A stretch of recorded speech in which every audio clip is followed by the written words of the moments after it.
Today in this video, we'll be discussing about the sewage treatment. So the sewage treatment has been distinguished to two parts. Like the first part that we'll be discussing about will be the primary treatment. Now let's see what exactly happens in the primary treatment. Well, these treatments are basically going to involve the physical removal of the particles.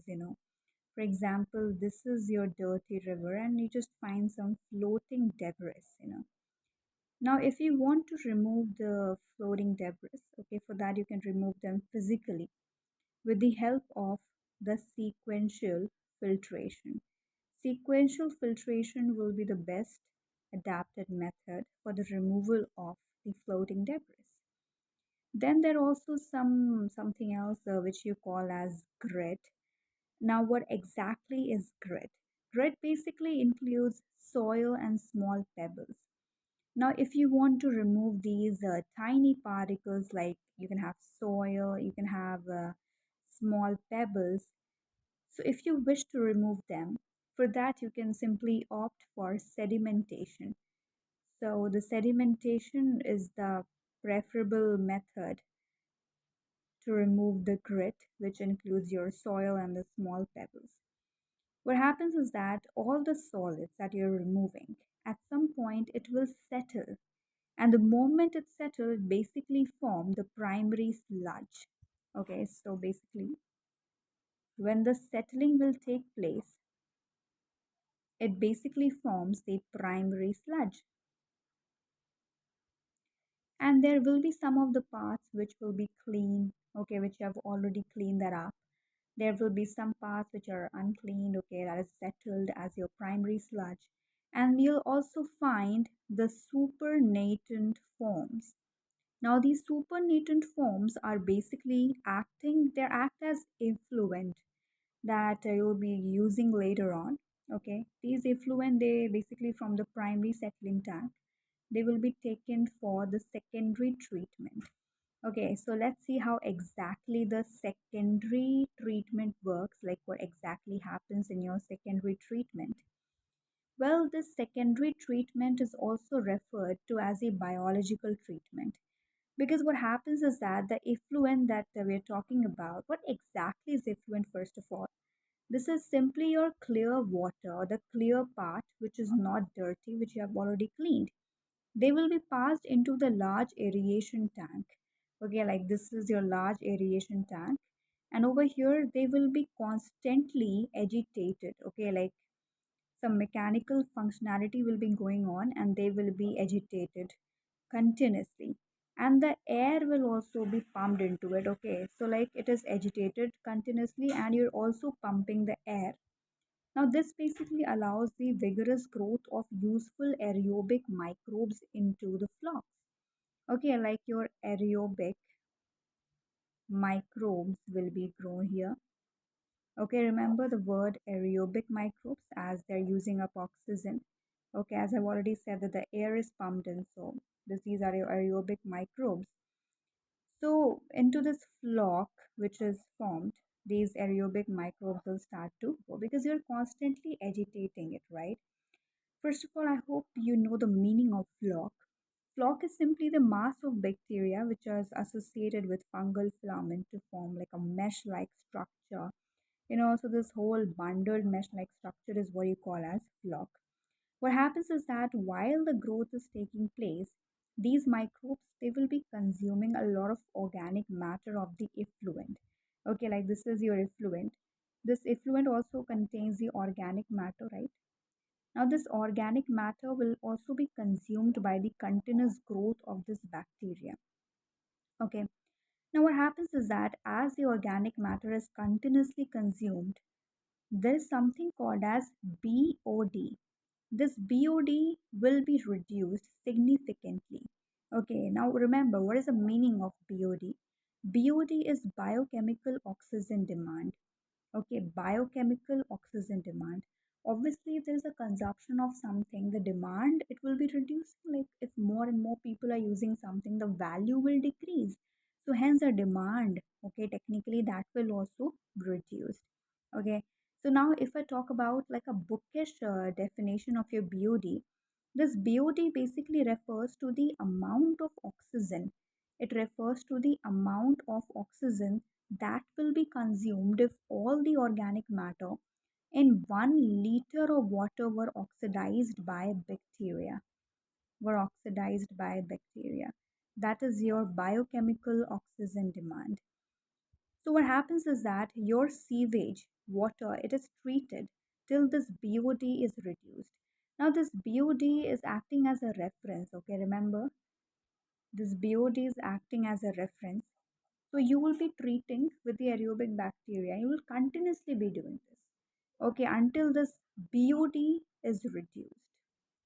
See, this BOD test measures the rate of uptake of oxygen by microorganisms in the sample of water, and you can see that it is indirectly a measure of the organic matter which is present in water.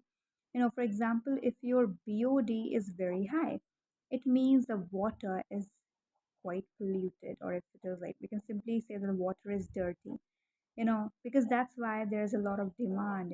So whenever the BOD or biochemical oxygen demand is high, you can actually conclude one thing, that the water is actually very, very polluted. So this BOD is acting as a reference, and it can tell a lot about your water, whether it is dirty or whether it is clean. Okay, so if you want to have a sewage treatment, it simply means that you are now cleaning up the water. You're removing all the dirty waste which are confined there. So it simply means that you will be reducing the value of BOD, because we know that both of them, they're directly related to each other. And if you want the water clean, in that case you'll make sure that the BOD is very less.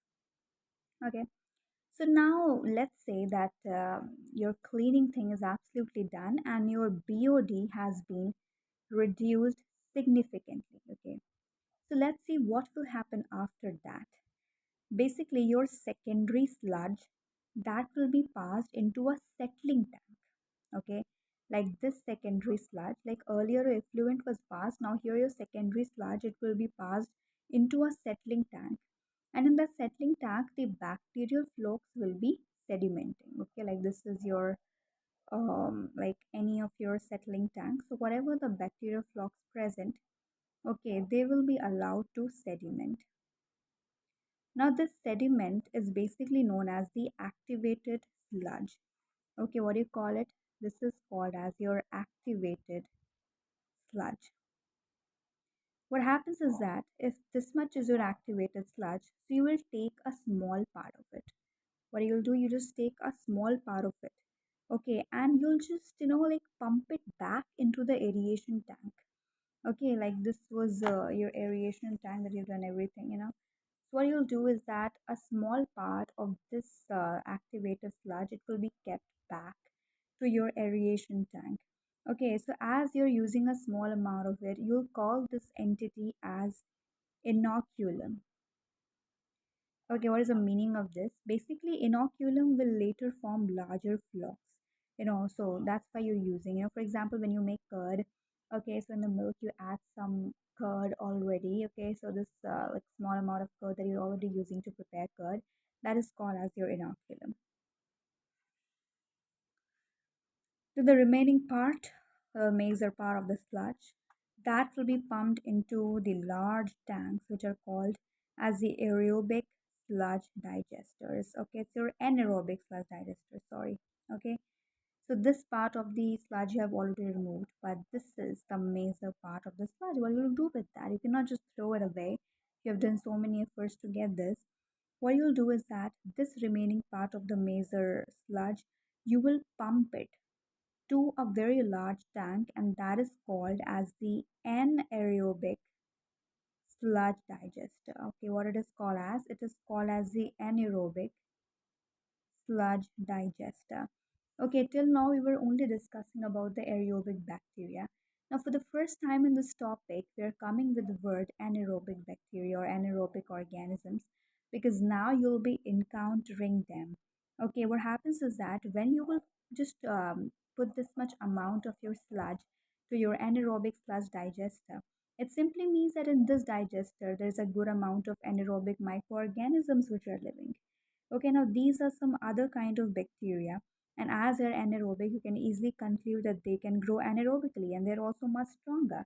Okay, because aerobic plants are completely relying on the oxygen. Okay, so they are very much dependent. So they are independently not very strong. But anaerobic, they don't even care whether oxygen is present or not. So you can actually say one thing that they are quite strong. Okay, so they will be, like better off alone and they're very, very powerful and they can just completely destroy the aerobic microorganisms that you're putting in right now. So what happens is that the same thing is going to occur. Okay, these bacteria, anaerobic bacteria, they will digest the bacteria. Okay, so these anaerobic bacteria, what they will do is that they will digest your aerobic bacteria that you have kept in your aeration tank. And when this digestion will occur, it will basically produce a mixture of gases. Okay, what they're going to produce? They will be producing a mixture of gases. So in mixture of gases, what can you have? In mixture of gases, it produces methane. It can produce your hydrogen sulfide and carbon dioxide. So these are the three major gases. These are the three major gases which are produced when this digestion occurs. Remember that your anaerobic bacteria will be digesting your aerobic bacteria and these gases will be produced. That is methane, hydrogen sulfide and carbon dioxide. If you'll observe them carefully, so these gases are simply your biogas. Okay, what are these gases? These are your biogas which has been formed. Okay, the first is your methane, then you have hydrogen sulfide gas, and then you have carbon dioxide. So these are the three gases which are produced, and these three gases are known as what? These are known as the biogases.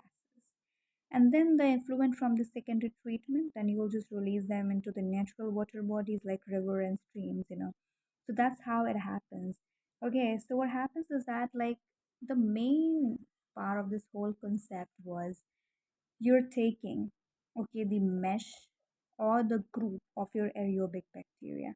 Okay, this is a major part which is having the mesh or the group of the aerobic. Remember, these are the aerobic bacteria, and you're just adding them to the group of the anaerobic bacteria. Okay, that means this aerobic bacteria, they are joining, they want to be friends with anaerobic bacteria. But anaerobic bacteria, they will just digest these aerobic bacteria and then they'll release these biogases. So that's how the things work here. I hope this is very much clear. Thank you.